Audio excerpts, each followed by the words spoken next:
Monday was signed by John Negroponte, the Director of National Intelligence under President George W. Bush.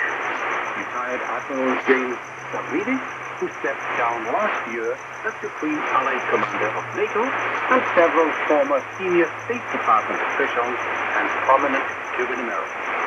Some sign up.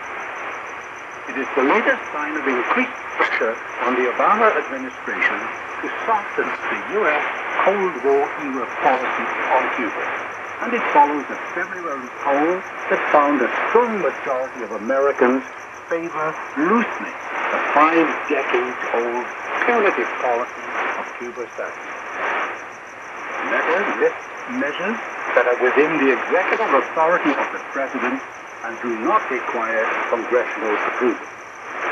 The recommendation seeks to take advantage of what it refers to as a window of opportunity created by the updating of the economic model in Cuba to reduce state control in some economic areas and allow the creation of small, privately run businesses. Of course, supporters of maintaining tough sanctions against Cuba were quick to reject the proposal.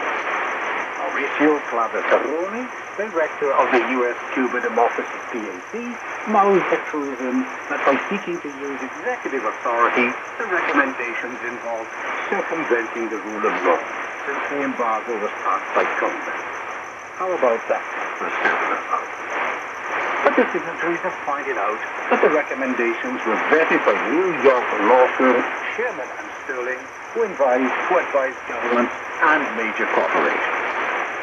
Among the recommendations is the expansion of travel licenses to include exchanges by professional organizations, including law, real estate, financial services, hospitality, and other areas.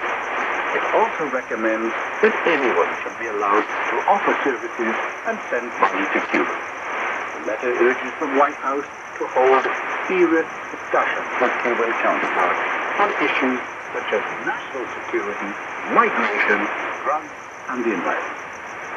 The letter is a very rational, common-sense request, said Joe Garcia, a Cuban-American congressman from Miami.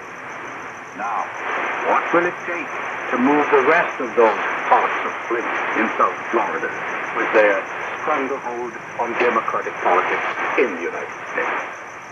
Bringing justice to the Miami Mafia and its terrorist activities aimed at Cuba.